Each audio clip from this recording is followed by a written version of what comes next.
Hello everybody, what is up guys? Welcome back to the channel. My name is John Plays. It has been so long since I have made a video and I want to apologize. The last video was 4 months ago, but I got a good video for you guys today. A lot of you guys seem to enjoy the visual novels that I play.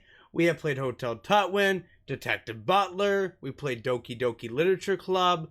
So I want to introduce this game. You guys are already going to know the game before you see this because of the title. But everybody, what is up and welcome to First Snow. Now I want to give a description of the game really quickly for you guys can see what it is about before we jump into the video. So welcome to First Snow. Having moved away from her friends and family to attend community college, Allison Merlo is a fresh student struggling with day-to-day challenges of life. Now, to me, that sounds very interesting, and I am actually interested in doing it. So further ado, let's get into First Snow. Alright guys, and here we go. Let's get into First Snow, everybody. Alright. New game. Let's get started. Very stoked. The first snow of the year should be a comforting sight. Yet, this carries a different feeling when so far from home.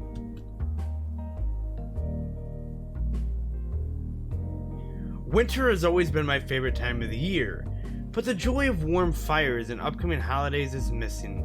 There's only a month left to go until the season begins in the earnest, but I can't feel any of the usual excitement. The coming winter will be the first I've spent away from my family.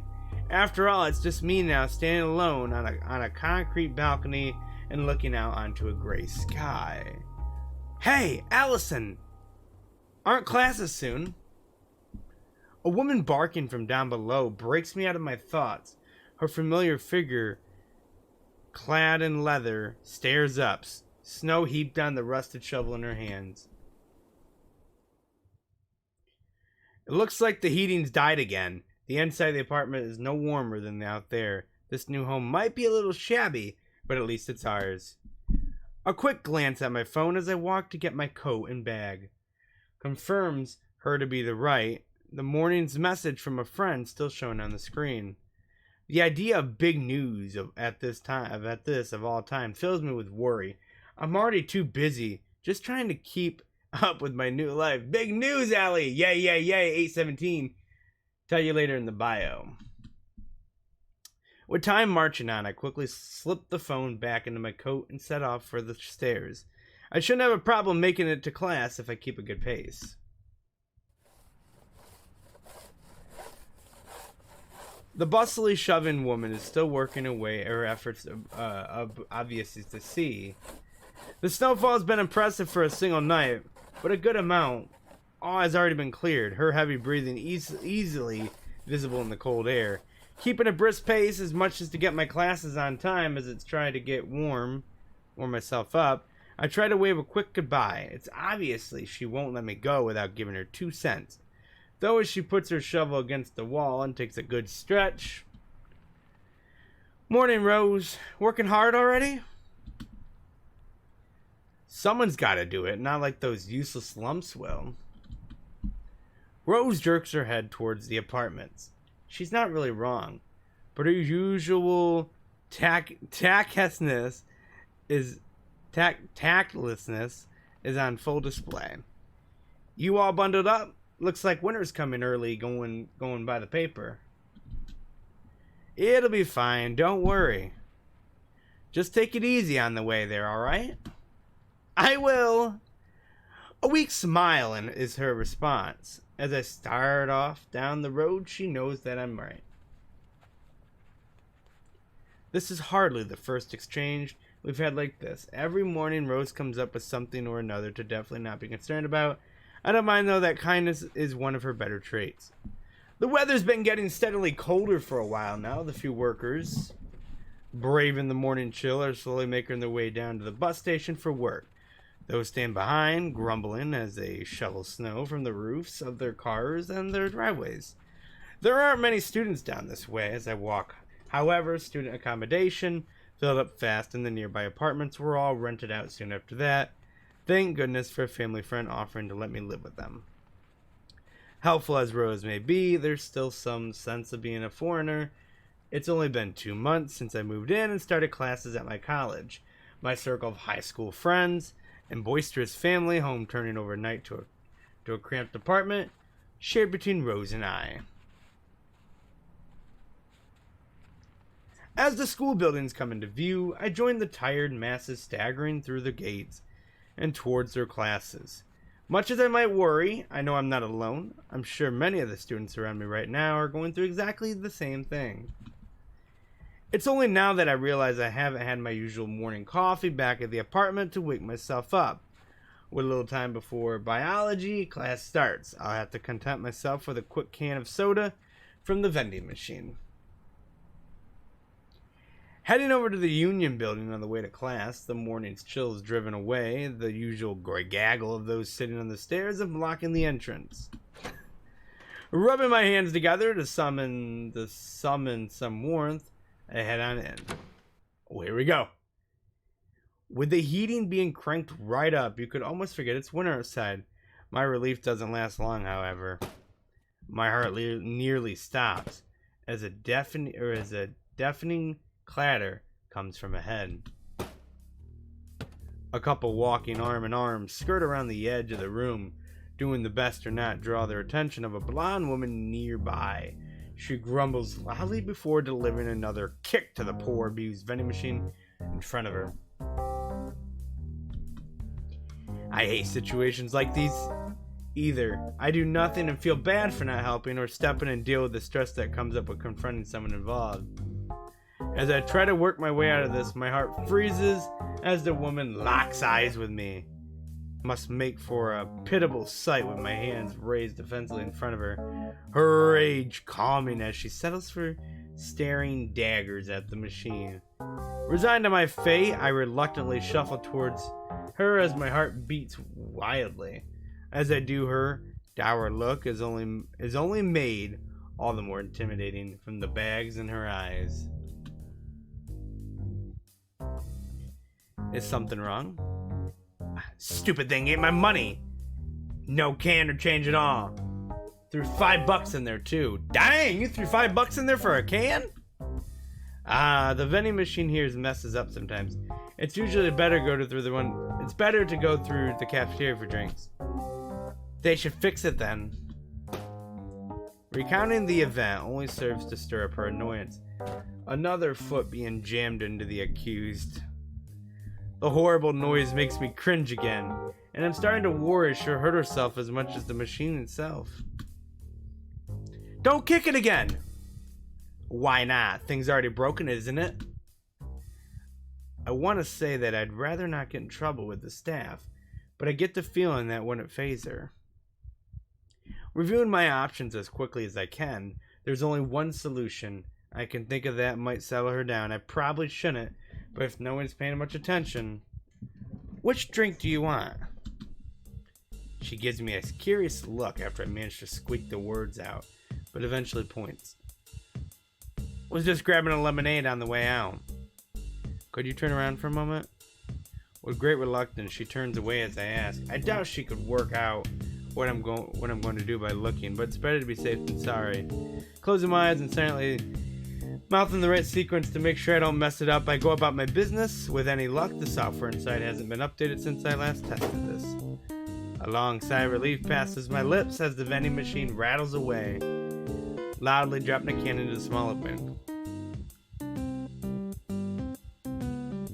Holding the can before the blonde woman's face as she turns back around. My reward is a somewhat impressed expression as she takes the item. Now that she has her drink and has a chance to get her frustration out of her system, she calmed the litter. Her heart doesn't help her look any less intimidated though. With that, I consider the matter settled as I nod and begin to walk away. Only as I leave do I realize my heart's racing after having to deal with her. Hey, wait up. Reaching for my instinctual response, I pretend not to hear as I skitter away and disappear back through the entrance. The cold hits me like a wall as I leave through the door. I hardly mind having a sigh to steady myself. As I head towards classes, I only remember now that that I intended to grab a drink myself, but fiddling with the machines probably made me too late. The empty campus ground makes me nervous, making me take my phone in hand to check the time. A quick glance is all that's needed to send me dashing towards the scientist building, folks.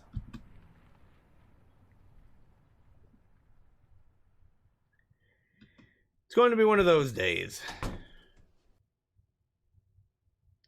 Panting from the run, I stagger into a biology class with as much composure as I can muster. The sight seems to make a pitiable impression on the professor, who merely nods for me to take a seat. Setting my bag next to me, I quickly take the seat to a now familiar figure. The diminutive Caprice shoots a grin and waves as I sit, earn a smile in return. It's nice to see a friendly face. As the professor gets back to lecturing, I grab my still pristine textbook from my bag. Flicking through to the bookmark I added for where we currently are. Movement from the corner of my eye takes my attention. A ripped piece of sketch pad sliding before me. Oh no, you're perfect. Attendance record, what happened? Her writing is surrounded by various doodles and scribbles already on the page. I should pay attention to the class, but then need to wave Caprice off. Then again, this is largely reviewing what we covered in high school right now. Probably wouldn't hurt to chat with her a bit. Got held up with someone?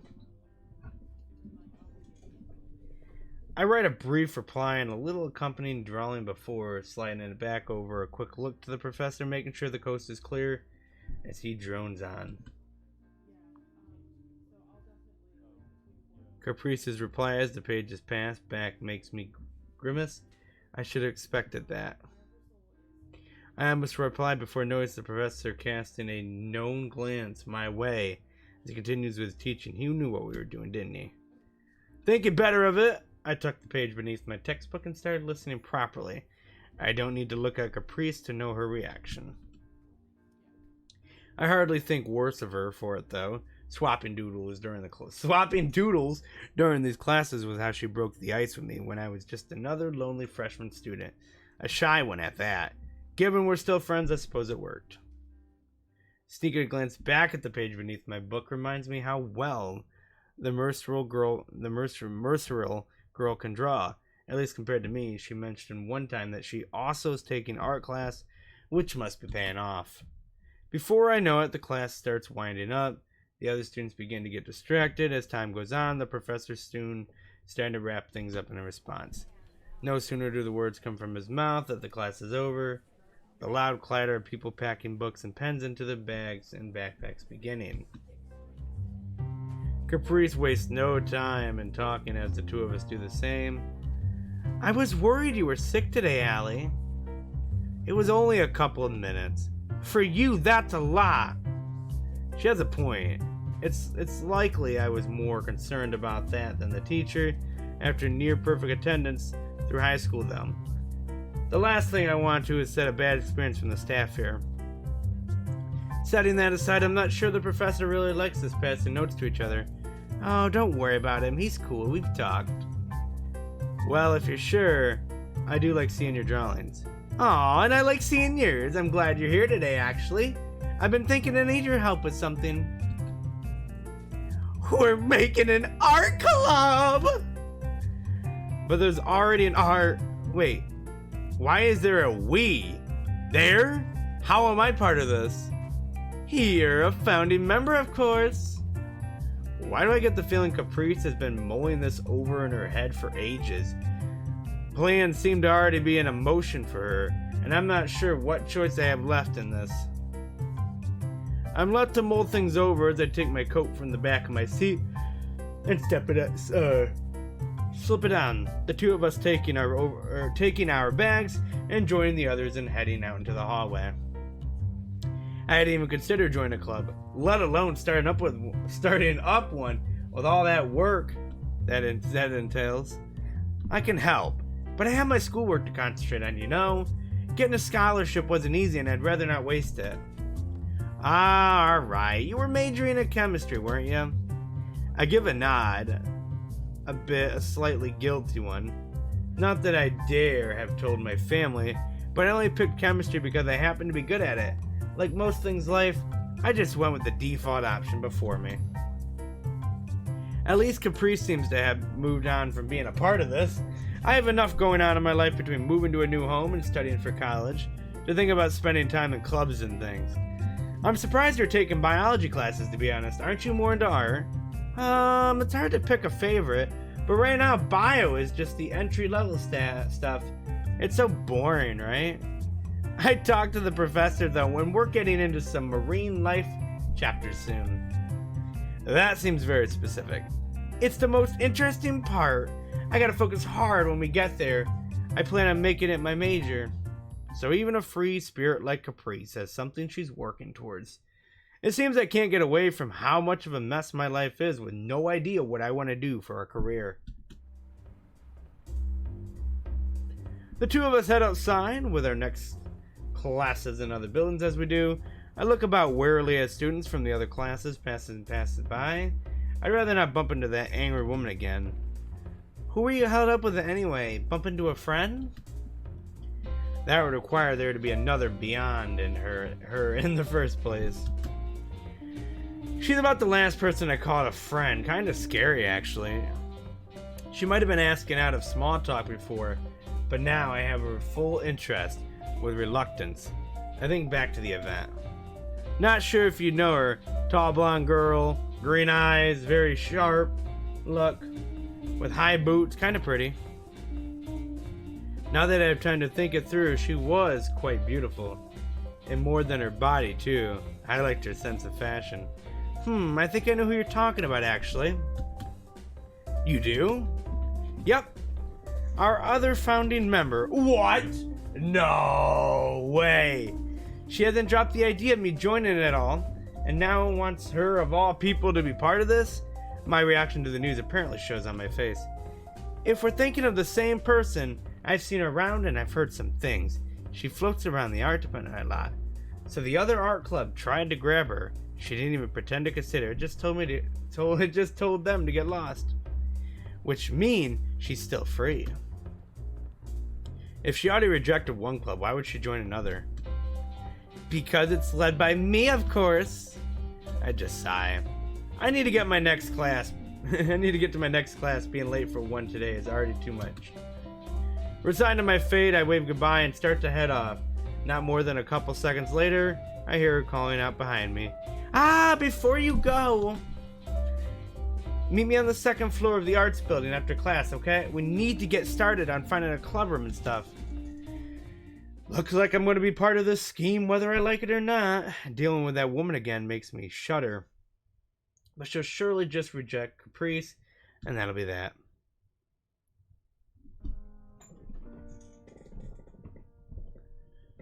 Walking through the halls at these hours is a wholly different experience to the normal hustle and bustle, where students gossiped in the hallways, organized dates, and hurried between classes.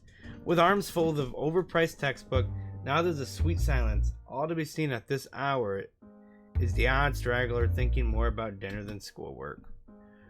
Well, them and the Christmas decorations. I get the feeling that the arts and humanities stuff takes some enjoyment out of getting ready for the occasion. Much like the school itself, the decorations look a bit ragged, probably halved out every year for decades.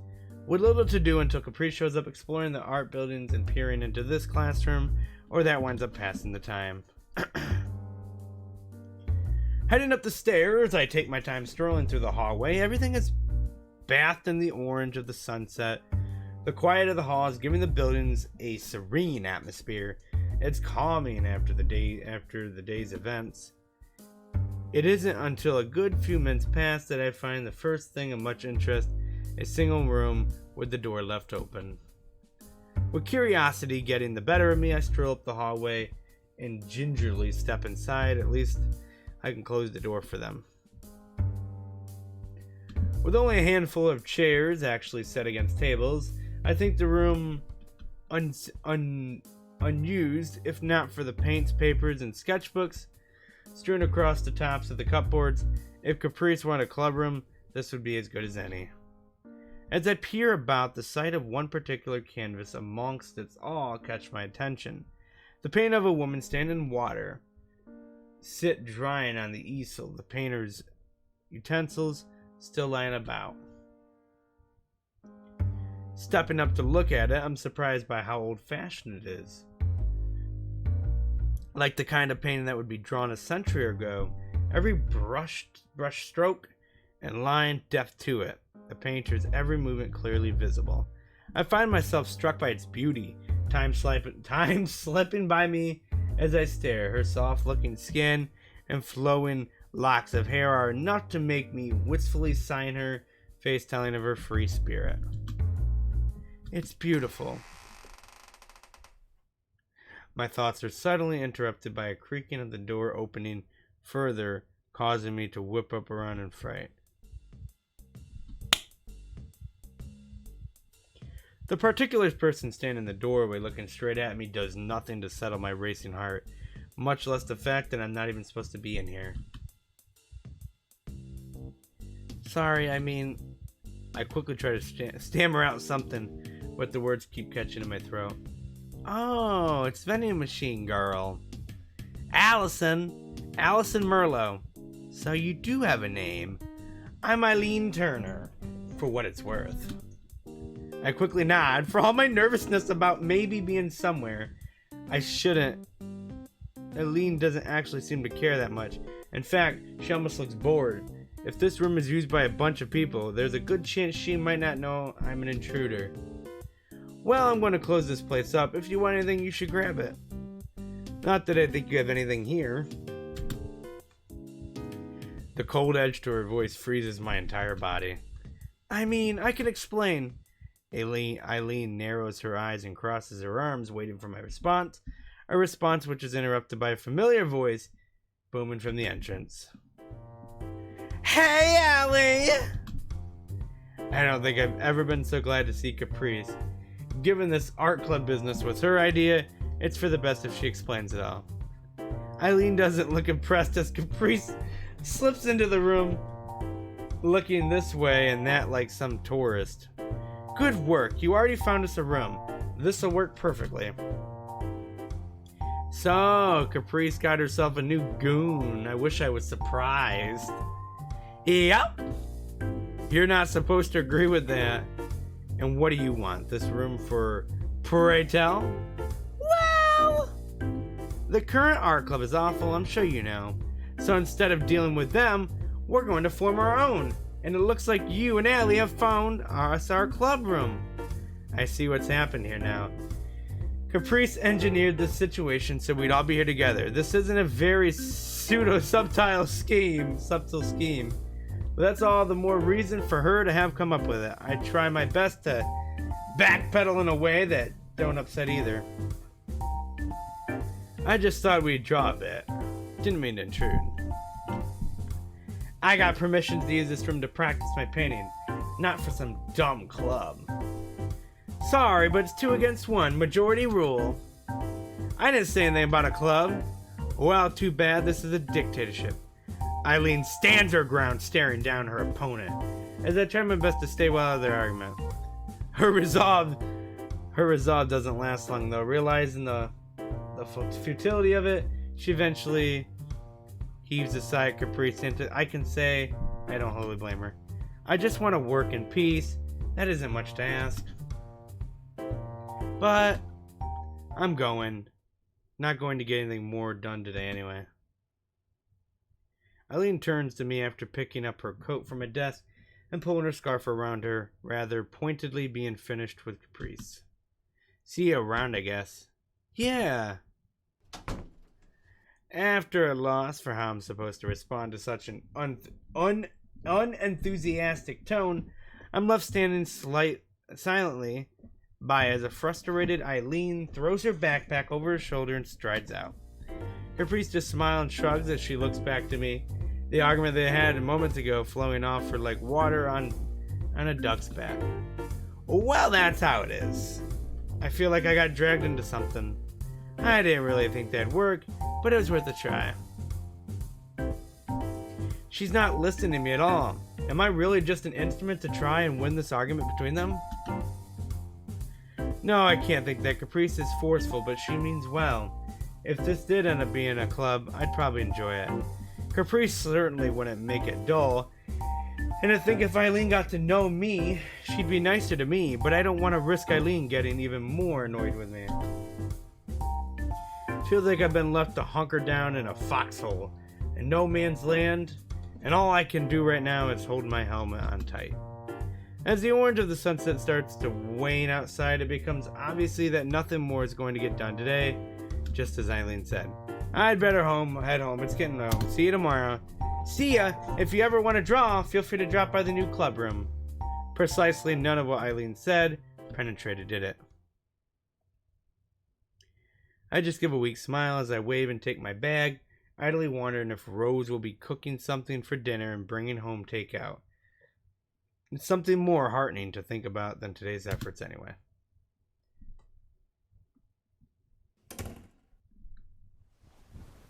Alright guys, and that is all the time I got today for First Snow. We'll pick up the next episode or part in the next video. But I hope you guys enjoyed it. If you guys did, leave a like. Let me know what you thought of the game in the comments below. But thank you guys, and I will see you all in the next one. Take care, guys.